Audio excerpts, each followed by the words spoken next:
the Bucs' biggest issue right now is they're losing games because of Tom Brady. Let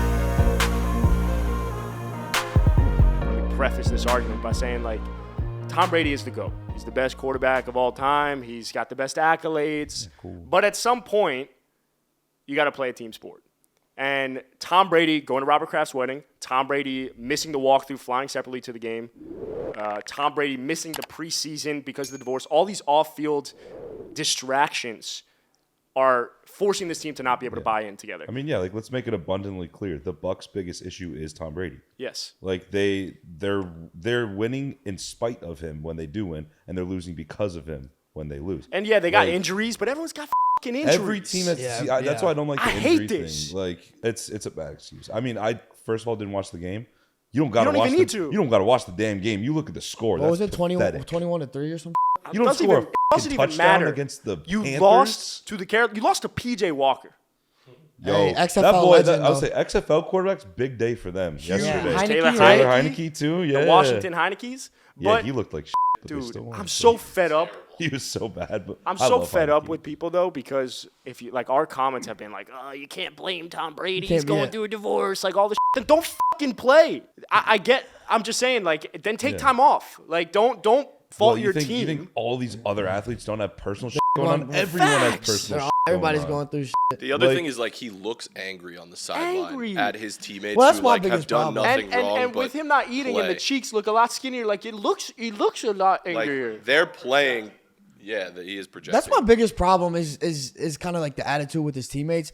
On top of the fact, like if you couple that with the fact that you said he's not going to Wednesday practices, he's going to Robert Kraft's wedding and missing team events and stuff like that. So you can't do that and grill your team when they're not performing, but you're not performing either. If you're gonna grill your team like that and try to hold them accountable, you need to be at practice every single day of the week. You need to be the first one in, the last one out, and then. That's cool. And we've seen him do that throughout his career in New England. He always did that. This isn't the first time he's chewing out players and coaches. He's always done that. But at least we knew that he was 100% committed. And now it doesn't seem like he is. Granted, we'll just play devil's advocate. He's like, you can assume he's probably still could be first one in, last one out type of like, we don't know those specifics. And we talked about this last week. But at some point, you need to hold him accountable. And if you want to be a team, if you're a young kid, think about it like us. If you're on the team and yes, it's great to play with Tom Brady. We talked about it with Aaron Rodgers. You were like, F that. At some point, bro, show me the same respect that I want to show you. Yeah, you're not too good for it. I was going to say, treat me like a human being. We've talked about this like a few weeks ago when we were talking about Bill Belichick and how his style of coaching and like leadership might not translate to today's players and everything. You think about like this new age of like social media and everything with like everyone's like way more in the limelight right now. If you choose someone out 20 years ago or 15 years ago, it's not getting all the publicity that it does now, right? And that's Tom Brady's probably been doing that forever. I don't know, but he's doing it now, and it's getting blown up on social media. Same with Bill Belichick. He like leads that way, and it's not really working anymore. I don't think Tom Brady can treat his teammates that way anymore. He's doing it worse now, for sure. Yeah, like it's way worse. We've had social media and like good high quality cameras for the last 20 years. It could be worse, but he's. Oh, I'm not blaming it on that. Now I'm we like can saying see this, it Tom more. Brady, you have to recognize that and be like, hey.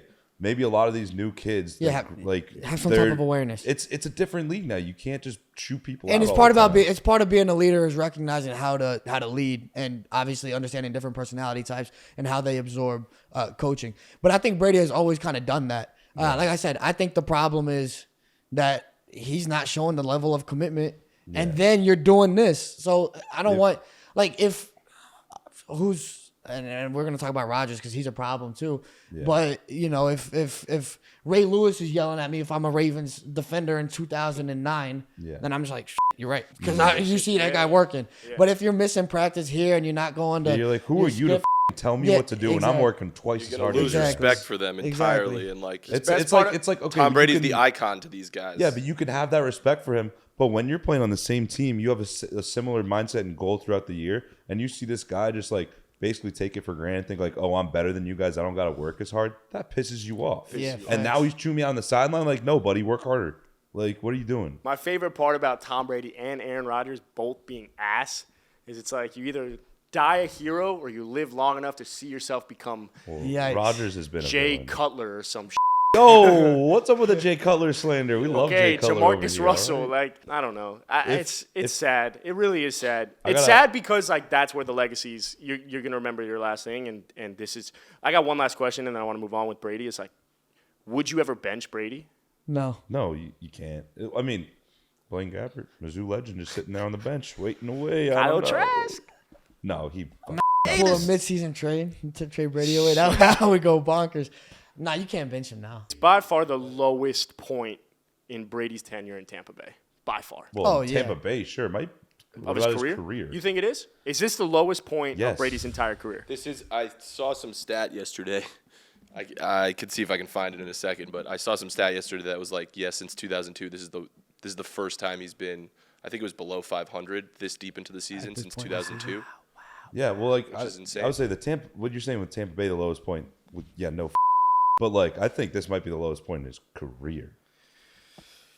Sucks. Cause like at least back then he was Hate young. you really Yeah. hate to It's see different. this. He's You still hate- building Tom Brady. Like he was building who he was. Yeah, his it's like legacy. fine. You can have your little like play a little bad here and there, but now it's like As you, you said, got 7 rings, my boy, or Hey. 6. What is it? 7? Seven. 7. you severed your like- relationship to not only lose to Mitch Trubisky, to not only lose to who else did he lose to? PJ Walker. PJ yesterday. Walker? He lost to fucking. I don't know. They've been bad. Is Brady the reason the Bucs are losing? Let us know in the comments. Like, subscribe, and let us know what you want us to talk about next week.